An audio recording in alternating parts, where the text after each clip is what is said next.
Se eu soubesse que ia me sentir assim depois da minha primeira laqueadura, talvez eu tivesse pensado 2 vezes. Mas ninguém te conta a verdade completa. Hoje eu vou te contar a verdade real. Antes de mais nada, queria dar um bem-vindo a todos os novos inscritos, tá bom? Aqui na nossa comunidade somos todos lindos e lindas, tá bom? Sejam todos bem-vindos, e aos que ainda estão por aqui, que sempre estão curtindo, sempre estão comentando, fazendo comentários sobre o vídeo, gente, perguntando, interagindo, meu muito obrigada, tá bom?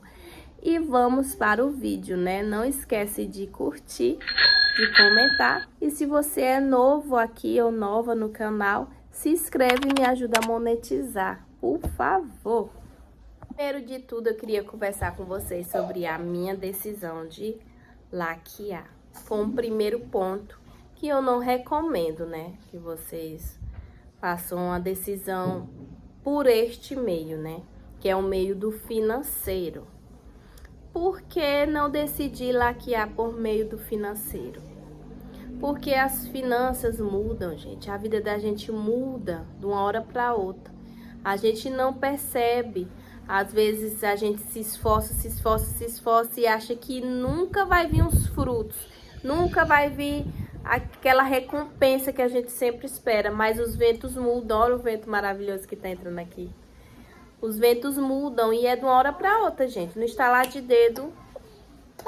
Por esse motivo que eu resolvi fazer a minha laqueadura, na minha terceira gestação.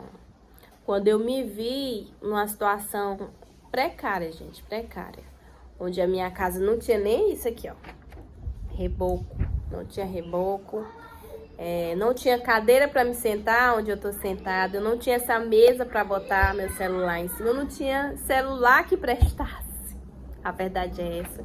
Porque eu vim ter celular depois que eu tive próximo de eu ter foi bem próximo de engravidar dele, que eu tinha conseguido o meu celular, depois de muito tempo sem celular, gente. Que eu passei muito tempo sem celular, por conta das condições mesmo. E aí eu botei isso na minha cabeça, não, eu tenho que laquear, porque comigo não funciona o anticoncepcional. Eu já tinha usado, do meu primeiro filho foi pílula, né? Pílula do ciclo 21, e do meu segundo filho foi dia seguinte, pílula dia seguinte. E desse foi a camisinha que eu estava usando, só camisinha. E aí eu vi, não dá certo, não dá certo nenhum método comigo, eu tenho que ligar, porque meu intuito, minha intenção sempre, se eu fosse ter filho, era para me dar uma vida boa, assim como quando eu era filha eu tinha, né? Ela foi uma mãe, gente. Minha mãe foi uma mãe solo, mas ela foi pai e foi mãe pra mim. Ela trabalhava e me sustentava de tudo e também era minha mãe. E eu queria ser isso pros meus filhos. Eu queria que meus filhos também tivessem mesmas coisas boas que eu tive, né? E aí as coisas foram mudando. Meu marido estava trabalhando, né? E depois de algum tempo eu decidi entrar no plano de saúde, porque era a época de pós-pandemia, 2020, né? A pandemia foi de 2019, pós-pandemia. E aí eu pensei na possibilidade de eu pegar o vírus, né? Que ainda tá ainda ativa, né? E aí eu fiquei com medo, e aí ele também ficando, e aí eu entrei. E eu pensei nessa possibilidade, vou ter parto cesariano, vou ligar e vai dar tudo certo. Mas não é bem assim, né? Como todos sabem, o plano só cobre 10 meses que você está nele. 10 meses que você está nele, aí que ele cobre o seu parto. E ainda mais com laqueadura, aí é mais complicado ainda, né? E decidi que eu ia fazer a laqueadura. Só que com toda essa burocracia não deu certo. Eu continuei me consultando tanto no SUS quanto no plano de saúde. E fui me informando e disse que não podia por conta da quantidade de filho, da minha idade. Eu fui me informando por um lado, fui me informando por outro, e não era tão liberado como é hoje, né? Que graças a Deus as leis mudaram para as mamães, né? Que querem fazer, realmente decidir fazer a laqueadura, né? E aí, gente, eu tive o Petrus Ronald, minha coisa mais linda da minha vida. E graças a Deus não deu certo, né? A laqueadura dele. Deus é bom. Porque logo veio o Rubens, 2 anos depois. Agora eu vou laquear. E foi o que aconteceu, gente. Eu entrei logo com as papeladas, conversei com o meu médico. Esse que fez a minha primeira laqueadura. E aí a gente tava se preparando, né? Pra fazer a laqueadura. Tudo certinho. Mas depois que eu fiz a laqueadura, que ele já tava com uns 8 meses já, tudo virou, tudo mudou, gente, tudo mudou. Começou a tudo dar certo, meu marido conseguiu um emprego bom, né? Ele conseguiu mudar de profissão. Uma pessoa que era CLT, Serviços Gerais, que vocês sabem que Serviços Gerais não são todos que recebem bem, e ele era da área dos serviços gerais. Antes eu era manicure, ainda ajudava ele em algumas coisas. Mas depois que eu tive Petrus Ronald, não deu mais. Eu tentei ir para a área da costura, também requer muito, ó, cabeça e paciência para você cortar ali as peças alheias, né? Exige concentração, coisa que eu não conseguia ter concentração cuidando de um bebê pequeno e do meu outro filho, do meu segundo filho, que ele tinha suspeita de autismo. E era aquela confusão toda, aquela perturbação. E eu digo, não vou vender minha máquina, não vou mais costurar. Passei pra costura de peças rápidas, né? Um consertozinho ali, um conserto acolá. Deixei de fazer roupas por encomenda. Fiz um conserto ali, conserto acolá, pra ver se dava certo, né? Mas infelizmente também requeria do meu tempo. Requeria de eu sentar, ver a melhor forma que ficasse pro cliente. E aquilo tudo eu exigia concentramento que eu não podia ter, porque eu tinha um bebê pequenininho, de 2, 3 meses, e tinha outro que... o Renan, que já tinha uns 4 para 5 anos, e ele era bem agitado, como vocês estão ouvindo aí, é ele ali. Aí eu decidi vender as máquinas, parar de trabalhar de vez. Eu já estava grávida do Rubens. Eu disse para ele que eu ia laquear, fazer a laqueadura, ia cuidar dos nossos filhos, e ele teria que caçar, gente, ir para fora, trabalhar, porque não dava mais para me trabalhar. Hoje em dia, gente, com uma criança já é dificultoso. Aonde eu moro no Piauí, gente. Pra quem não sabe, eu moro no Piauí, Teresina. Aqui não é como São Paulo, que São Paulo, eu sigo algumas meninas de São Paulo, conheço algumas mães de São Paulo, que tem creches, gente, creches de menos de 2 anos, de público.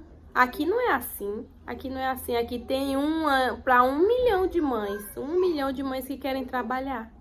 E se você conseguir a vaga de um, não é certeza que você vai conseguir vaga de 2, como eu vejo e sigo algumas mamães, né, que colocam 1 filho, 2 filhos e assim sucessivamente, né, vai tendo filho e vai colocando nas crechinhas, né. Aqui não é assim, aqui se você conseguir um, graças a Deus. Agora o segundo, só Deus sabe se você vai conseguir, né. Para cuidar. Quem quer cuidar de criança aqui cobra praticamente um salário. Uma criança aqui é R$800. Imagine eu com 3 filhos. Eu ia trabalhar só para pagar uma pessoa para ficar com meus filhos. Eu digo, não, você vai trabalhar. Não, uma decisão que eu tomei sobre isso, ele mudou. Correu atrás, conseguiu fazer um curso de vigilante, saiu do CLT de Serviços Gerais e foi para o vigilante. Deu um salto, né, nas nossas vidas, né? Como vocês sabem, vigilante recebe bem melhor. E nisso consequentemente, ele disse, não, vou arrumar outro emprego, porque só um não dá. E aí ele arrumou o emprego de porteiro. E nisso tudo foi entre junho, julho e agosto. Foi entre esses meses que tudo isso aconteceu, uma reviravolta. Como eu disse pra vocês, às vezes a gente trabalha, rala, a gente pensa que não vai dar certo e em questão de 90 dias a vida da gente muda assim. E aí foi onde a gente começou a evoluir. E foi aonde eu já estava grávida e não sabia, que eu engravidei em julho. Então tudo isso aconteceu. A gravidez, ele conseguiu um emprego dele, que ele tanto queria, que era ser vigilante. E depois ele conseguiu outro emprego para ele trabalhar à noite. Ele trabalhava de dia e de noite, 24 horas. Um dia, uma noite trabalhando, 24 de folga. Um boom na minha vida, né? De um salário de 1.500, né? Que ele recebia como CLT de serviços gerais. Ele passou a receber 5.100, 5.400 com os abonos, né? Mensais. Contando com tudo, né? Que ele recebia, deu esse teto salarial, gente. E aí eu vi minha vida dando um boom, né? Aí eu me arrependi de ter feito a laqueadura. E até ele chegou pra mim e disse, ele até disse isso, se eu soubesse que a gente ia mudar de vida, assim, então de repente, nesse período, eu não teria, né, te incentivado a fazer laqueadura. Porque aí a gente poderia tentar nossa menina, porque sempre o sonho dele também foi ter a menina, né. E mulher é mulher, né, tudo mudou. Eu consegui engravidar, não sabia que estava grávida. Quando eu comecei a fazer as mudanças aqui em casa, fazer alterações, né? Terminar o reboco, pintar, fazer as coisas, né? Ai, agora vai dar certo. Comprei beliche pros meninos. Cada vez eu comprava uma coisa. Comprava beliche. Comprei armário, comprei guarda-roupa. Eu não tinha, gente, não tinha guarda-roupa. Não tinha. Comecei a comprar as coisas aqui de casa, jogo de jantar, essas coisas de mulher, né? Comecei a comprar tudo, aí eu, tava tudo feliz, tudo bom. Aí fui na consulta do Bolsa Família e foi aonde o quê? Suspeitei que tava grávida. Através da conversa da enfermeira, que até então minha suspeita não era de gravidez, nunca foi gravidez. E aí foi onde eu cheguei em casa, fizemos o teste de gravidez. E aí foi onde aquele sentimento de arrependimento tinha ido embora. Começou a vir um sentimento de desespero, né? A verdade é desespero. Eu digo, na hora que eu começo a evoluir, comprar as coisas de casa, tudo. Agora vem outro bebê. E aí vai ter que comprar enxoval. Você sabe que é caro, né? Coisa de enxoval, essas coisas e tudo. E meu médico, no advogado, porque eu fiquei muito arrasada, a verdade foi essa. Mesmo eu não sabia que era uma menina, né? Não sabia. Mas mesmo se eu soubesse que era menino ou menina, pra mim não tava interessando, porque eu tava tirando minha carteira de habilitação. Fui atrás de evoluir, né? Porque como ele estava trabalhando 24 horas, eu pensei, ele tá trabalhando 24 horas, pois eu vou ter que agilizar meu lado, né? Porque eu não posso mais depender dele tanto como antes. Eu tenho que saber andar de carro, tenho que saber andar de moto, porque a gente tem um carrinho, uma moto. E eu tenho que saber me virar com meus filhos, e aí eu fui atrás. Aí já tava fazendo um curso também na Estácio, na faculdade aqui, próxima aqui, do meu bairro. E aí tudo isso impactou, né, na minha vida. Eita, agora eu vou ter que parar tudo de novo. Tudo de novo, vou ter que parar. E gente, eu confesso pra vocês que no começo eu fiquei muito desanimada mesmo. Chorava. E eu falava pra ele e ele dizia, toma cuidado com essa choradeira, vai afetar a neném. Aquela menina, agora é nossa menina, para com isso. Sei o que, eu não interessa se é menino, se é menina, não interessa. A gente estamos numa jornada, agora eu vou ter que recalcular a rota de tudo. Recalcular toda a rota, porque eu tô grávida de novo. E aí outro mesmo na família, os meninos mesmo não ficaram animados, principalmente meu filho mais velho. Ninguém ficou animado, ninguém, gente. 5 meninos não é brincadeira. 5 meninos não é brincadeira. Aí minha expectativa era que a gente conseguisse evoluir. E a realidade foi totalmente ao contrário, né? Porque tivemos que estagnar mais uma vez. Mais uma vez, gente. E foi muito complicado. Acabou que afetou muito meu casamento. Gente, tudo veio.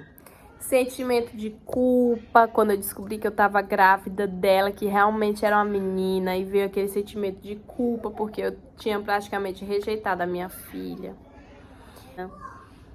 E aí eu fiquei com medo do futuro, do que iria por vir. Fiquei com medo dele parar de trabalhar. Fiquei com muito medo de acontecer alguma coisa com ele ter que parar de trabalhar. E como era que a gente ia ficar com 5 crianças e ele sem poder trabalhar. Como ele começou a ficar cansado. E aí eu pensei também na minha liberdade, se eu não conseguisse tirar minha carteira, porque eu já estava quase concluindo minha carteira, mas eu tive que parar por causa das consultas, das coisas, aí eu fui me desanimando também. E eu fiquei pensando também na minha liberdade, de ir e vir, né? Também de andar com 5 crianças, 3 carreirinhas, porque eu tenho, ó, ela tá fazendo 3 meses hoje. Eu tenho o Rubens, que tem 2 anos, e eu tenho o Ronald, que tem 4 anos, e o Renan, de 7 anos. Meu outro filho já tem 13 anos. E esse foi o motivo ao qual eu quis laquear. Meu financeiro foi o ponto-chave. Mas é como eu disse pra vocês, tudo muda. Você que está pensando em laquear, você que já fez laqueadura, qual foi o motivo de vocês? Qual foi o motivo de vocês? Às vezes, o motivo da gente é tão, né, pouco, né, por sonho que a gente tem, né? Tem gente que sonha com carro, tem gente que sonha com casa, tem gente que sonha... A gente não estamos aqui para julgar o sonho de ninguém, né? O meu sonho era ter uma menina, porque eu já tinha meninos, filhos homens, e eu queria, porque queria ter uma menina. Meu marido também, o sonho dele era ter uma menina. Na família dele não tem nenhuma menina. E o sonho da gente era esse, gente. E a gente não tá aqui para julgar sonhos, né?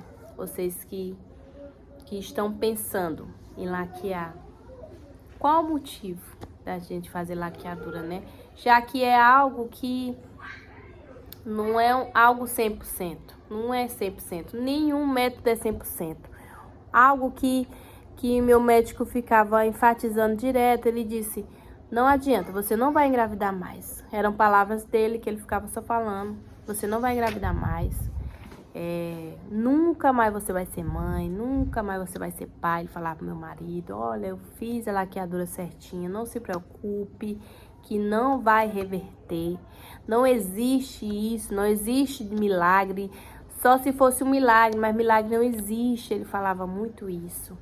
E isso foi entrando na mente da gente, porque entra a repetição, que a gente vai repetindo as coisas, vai entrando na nossa mente. Eu não vou, nunca mais, nunca vou engravidar, nunca mais.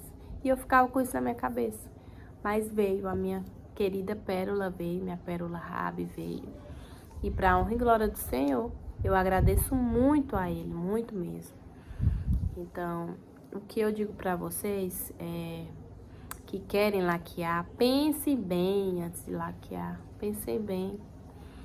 Menina, já tá completo, mais que completo, minha família. Hoje somos 7. Somos 7, o número perfeito. Somos 7. E pra mim tá ótimo. Eu fiz a laqueadura, porque tudo combinou pra me fazer minha laqueadura mesmo. Tudo fluiu pra me fazer. Chega com as papeladas.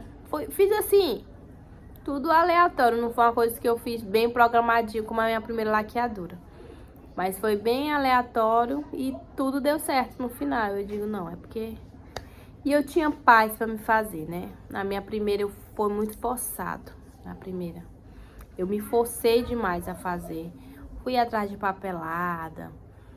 Minhas papeladas não estavam dando certo. Dei entrada no NAC. por conta do plano de saúde. O plano de saúde não queria liberar. Então, foi muito forçado, foi muitas coisas que aconteceram contra, né? Para que não viesse a acontecer, mas mesmo assim eu fui lá, porque eu sou esse tipo de mulher, eu sou teimosa, gente, teimosa e arretada mesmo. Eu vou atrás até conseguir, E aí eu consegui, só que, né, reverteu. Graças a Deus, gente, graças a Deus, né? Então, você que está aí, você que já laqueou, me conta aí sua experiência. Vamos ter uma troca, né, de experiências. Você que está pensando em fazer laqueadura, qual o motivo que vocês vão fazer a laqueadura, né? Mas é isso, gente.